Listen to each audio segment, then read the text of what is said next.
Hello everyone and welcome to a brand new episode of the Sports Insight with your host Alandar Khan. And yes, not to forget, we give you information with regards to sports from all across the globe. You guys can surely reach out to us on our social media handle, which is @IndusNewsSports. That basically works both for Twitter and Instagram. But anyways, we'll go to the headlines first. Yes, from the world of cricket, Sri Lanka versus West Indies. Sri Lanka 169 all out, whereas West Indies lead by 99 runs, day 2.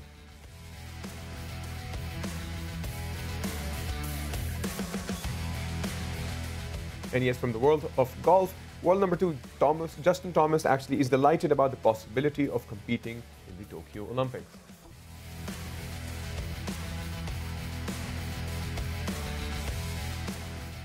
Yes, from the world of NBA, Lakers superstar LeBron James is out indefinitely with an ankle injury, and they also lost the game.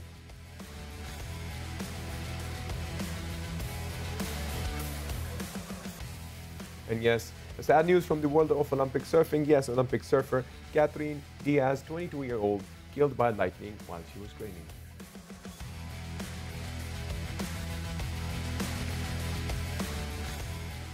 And yes, those were the headlines, and we'll surely start with cricket. Yes, we discussed about Sri Lanka versus West Indies, test one of the second. There are basically 2 tests, but this was the first test, and Sri Lanka was all out, 169. And now West Indies is at the lead by 99 runs. West Indies was 268 for 8. And the interesting part is that for now, the probability of Sri Lanka making a comeback is going to be more of a miracle. And with regards to how West Indies have actually managed to make their own existence worthwhile by those leading by 99 runs, it's on. Hopefully things may develop, but surely it will develop more on the West Indies side. But anyways, this was a major update with regards to what's happening in the world of cricket. There's so much more happening, but to discuss this, we have Dennis Friedman all the way from Melbourne joining us. Dennis, welcome to the show. Thank you very much. Glad to be here. Great. I'll start with, obviously, with regards to your experience with PSL as well. We'll surely go there, but before that, I'd want to discuss the series, the clash of England versus India. We'll start with the test side. How did you see England not being able to perform as as everything was expected to, or they were expected to in India? What's your take on the Test series in India versus England? Yeah, it was an amazing Test series. England jumped out of the gates, winning the first Test, if you recall, then lost the last 3. Right. And look, I think people, especially from not from the subcontinent, need to be prepared when they come to India for the types of pitches they're going to get at Chennai and Ahmedabad. We got some pretty poor pitches, to be fair, I think. And it played out for Washington Sundar and Ravi Ashwin and these guys. The spinners just took total control. And the England batsmen had no way to really counter that. To be honest, the most dangerous bowler for England looked like James Anderson, which is, you don't expect a quick to be the most dangerous bowler on those type of pitches. And then the second most dangerous bowler was probably Joe Root. So it goes to show that England probably weren't well prepared for the tour. And India turned up the wick on the pitches and took full advantage. 3-1 was probably the right result. Right. But after that, obviously, there's supposed to be more of the learning side, because they did have that loss, and I think Joe Root wasn't really able to perform as expected. Because in my opinion, I think he's a phenomenal batsman as well. When it comes to him facing the ball, I think he's totally spot on, and he's always out there to make those amazing numbers, which he initially did, but then instantaneously things changed and took India's way. And then not only that, then if we switched over to the T20 side, India eventually managed to win that by 3-2. What's your take on that? Because now we have a lineup for them on the ODI side. Will England be as prepared or not? Because after losing 3-2, it surely was an interesting take for the fact that they tied. But the last match that actually happened of the T20, India managed to win. So how do you see that impacting their performance on the ODI side? Yeah, it's interesting, isn't it? Because Virat Kohli was very poor during the Test series and then had a fabulous T20 series. Right. So the ODIs will be interesting. There's obviously one playing now as we're speaking, and I think, England are the reigning World Cup champions because they hit more boundaries than anybody else, apparently. That makes you a World Cup champion. So they should be, I think white ball is where they're better than red ball. And I'm looking forward to a pretty tight one day series. The interesting thing is, India's just got some phenomenal white ball players as well. Rohit Sharma, we've seen the emergence of Rishabh Pant over the last 12 months. Right. It's going to be hard for England to counteract that, but I feel like they're starting to get into a bit of a groove because I think they're better with the white ball and the shorter formats than they are with the red ball. And in India, the red ball, there's nowhere to hide. But with the white ball, if you've got a few weaknesses or you've got a few weak players, you can get around that because the games are a bit shorter and you can hide those deficiencies. So let's see. I'm still predicting India should win the white ball series, the ODI series, but hopefully it's as close as the T20 series. Yes, if I currently talk about the current situation scenarios of the ODI, the match still on, and India is obviously chose to bat, and England actually chose to ball, and right now India is at 165 for 1, which is interesting, and obviously England is yet to bat. Maybe by the time we finish up the show, we'll probably have a better conclusion on that, and we would surely be looking forward on England's performance for the fact that I was told that when it comes to ODIs, England are probably more out there to perform at their level best. How do you see that? Because one of the journalists discussed from England, he was telling me that when it comes to England performing on the ODI level, they're pretty much spot on. Yeah, I agree. I think their batting lineup with the white ball is quite strong, right down to number 7, number 8.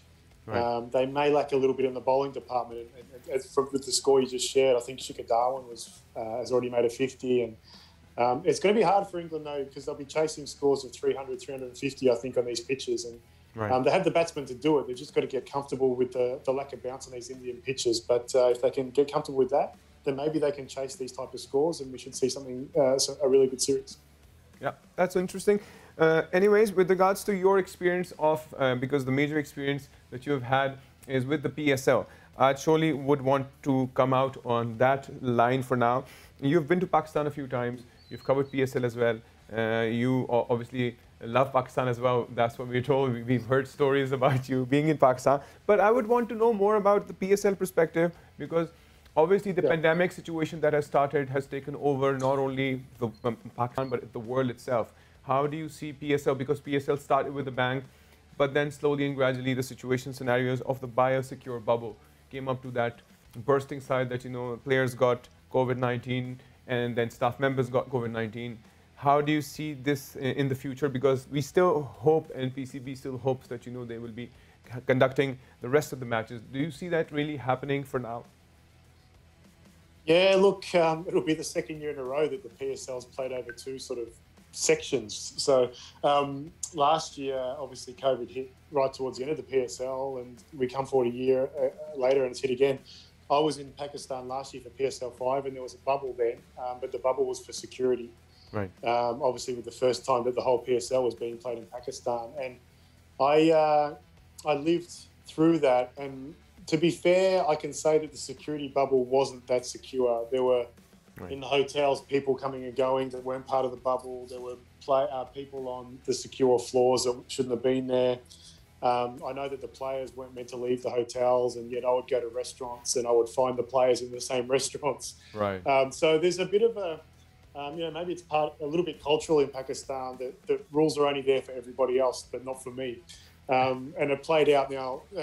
Thank God that we didn't have any incidents last year with that, but it wasn't that secure. If we go forward to this year, PSL 6, I'm very close to quite a lot of the players that were there. I chose not to go this year because of COVID, and turns out to be the right choice. But, the stories I've heard about the lack of the bubble are quite horrendous and quite negligent, I think, on the PCB's part. True. Starting with the fact that you only had to do a 3-day isolation to become part of the bubble. I'm not sure that there's any doctor in the world that would recommend only a 3-day isolation period for COVID. Now, what we know it takes 7 to 10 days once you've caught it just for the symptoms to appear. And the tests don't necessarily show anything in the first 4 or 5 days. So, we had some structural errors there. And so when you start there and then you have, team owners, from Karachi and Peshawar coming in and out of the bubble. We had, to be honest, the only team owner that refused to go into the bubble was Nadeem Omar from Quetta. Right. He said "Oh, it's not secure, so he was scared of catching the disease, and it's proven true. We had all kinds of breaches there. And then finally, when it kicked off and players started catching the disease, I was speaking to Fawad Ahmed, who is a Pakistani Australian, who was playing, and he was really, really sick. He's a guy who's as fit as anybody, an elite sportsman, and he lost 5 kilos in 10 days from this disease. He was telling me he couldn't even walk to the bathroom. He had no strength. It's a horrible thing, and to think that the PCB, through either negligence or lack of understanding or even some cultural issues with how people were looking at this disease in Pakistan, were putting people's health at risk is just a horrible thing to contemplate. And so I really hope that when they come back in May or June, whenever it's planned, that these bubbles are treated with some seriousness. Pandemics are no joke. True. The other observation I have, which I think is again probably a cultural thing, is there's been no fallout. No one's taken responsibility of what's actually happened. The PCB has quickly swept it under the carpet. We haven't heard anybody take responsibility for the only responsibility that was taken or discussed was apparently they fired one of the doctors. And now with regards to that biosecure bubble thing, they've actually asked to hire another team that would actually manage that. And you're absolutely right, because also one more thing that kind of got to me was that initially there was no attendance allowed, and then it automatically came to 20% attendance. And the last 3 matches or the 2 matches, I remember, it was 50% attendance allowed while in the pandemic time. So it surely is not only a breach, but yes, sometimes you need to come up to the point of making the right choices and accepting the mistake. It started, to be fair, it started with Javed Afridi and Darren Samia Peshawar and Wahab Riaz. You may recall they got caught breaching the bubble. Right. And the reports are that Javed Afridi put pressure on the PCB to allow them back into the bubble for the first match. And the PCB said, it's only a minor breach. It's okay, let's do that. And it set the wrong tone. When there's a pandemic, there's no such thing as a minor breach. You either have the disease or you don't. Right. You've either breached the bubble or you haven't. There's no minor breaches. And by setting that tone and essentially telling the world and the players and the supporters that the COVID bubble's a thing, but it's not that important, it was bound to happen that we had this outbreak. And unfortunately for Pakistan, PSL 5 was such a success, even with the break because of COVID last time. It was the first time played at home. I went to all the stadiums. They were so full and so loud. And last year there were 38 international players. This year even more. And people were starting to change their perceptions from the outside world that Pakistan is now a safe place to come and play cricket. We're meant to have England come in June and July now with their men's and women's international teams to play. The tide has turned. South Africa's already been. And then to have something this silly happen on PSL 6, it creates doubts for some of the international boards. Look, do we really trust the PCB with our health, with our security, with all the bad things that we have in our minds? Right. And you had done such a good job over 10 years to recreate cricket in Pakistan. Unfortunately, these silly decisions could push Pakistani cricket back 2 or 3 years. And it's so unfortunate because the tournament is, in my opinion, the best T20 tournament in the world. Not necessarily that the cricket is the best, but what it represents for Pakistani people is the best, because it gives so much hope to so many players and people. I mean, PSL 2, 160,000 people turned up at Lahore just to try out, to play for the Qalandars. 160,000 people. A lot of people, yes. This year they plucked Dhani out of nowhere, and now he's in the Test squad. There's this opportunity and this hope that the PSL brings to Pakistan, and the PCB, through some negligence, have just ruined it for the foreseeable future. Let's hope, Dennis, that this situation comes to an end. Obviously, there are a lot of things to be discussed. But anyways, thank you so very much for being a part of our show and discussing not only PSL, but your experience here in Pakistan. Thank you very much, Dennis. No, you're very welcome. So yes, that was Dennis Friedman, and yes, we discussed about the PSL perspective of cricket and how things are really still under consideration, and tough times are still out there with regards to the coronavirus pandemic. Anyways, what you guys need to do, you take a break, and we'll see you guys after the break with further more news. See you guys after the break.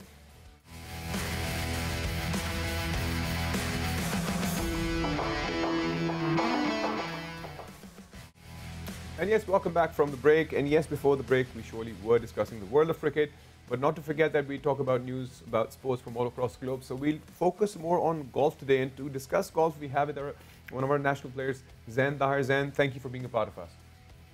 Always a pleasure, Alamdar. Thank you for having me. Great. Zain, we'll start with obviously world number 2.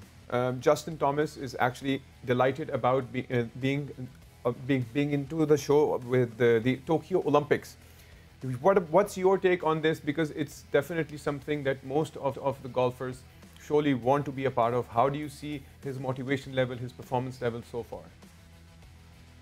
It's quite amazing. It's good that you're touching this point because, you know, irrespective of whatever the sport is, Alamdar, it's at the end of the day, it's Olympics. Olympics has a history bigger than any other sport. It's a collaboration of sports that has brought together the world since ages, I guess. Right. And it's good to have golf in Olympics. I think it's happened for the first time last year. Right. And from US, one of the prominent guys who represented was Ricky Fowler, Patrick Reed, I guess. So coming to the point of Justin Thomas, the kid has made waves.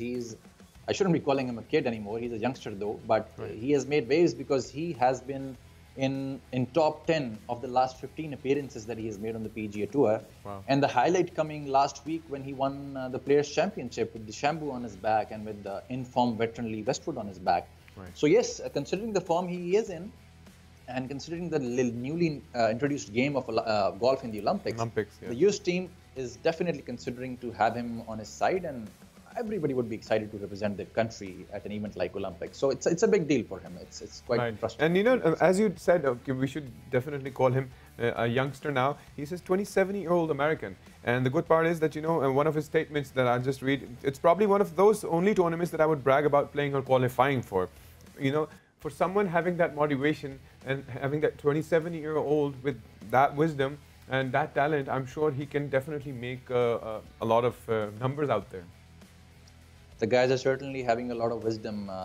You said it very rightly, and you know, these guys have all the money you can think of in the world and all the big accolades they have already achieved. So Olympics is one thing that really connects to their drive. You know why? Because at the end, Olympics itself is a tournament that gives you a medal only. It has always been a matter of pride and honor. Right. So yes, that's why he said that it's something I'm going to brag about. Otherwise, you stay down to earth and you stay a bit modest even after winning. But as I told you last week, like the Players is the biggest thing you can win on the PGA Tour. It's bigger than the majors. Right. It's the #1 match in terms of prize money. Right. So they play for pride, and what bigger events you can get to play for pride rather than besides the Olympic, you know? So it's the biggest thing. Absolutely. Let's hope the coronavirus pandemic situation does not bother this entire Olympic side as well, because Olympics has been delayed for quite some time in Tokyo, but now obviously they've announced it, and that is truly happening. Let's hope for the best for him as well. Obviously, if he can make then that mark for himself, not only for himself, but for his country as well. Anyways, let's talk about Savannah Tour for now. Obviously, Josh Luton is leading for now, so I thought maybe we'll touch base with regards to how this journey will develop, because apparently from what I've seen the stats so far, he has quite some lead for now.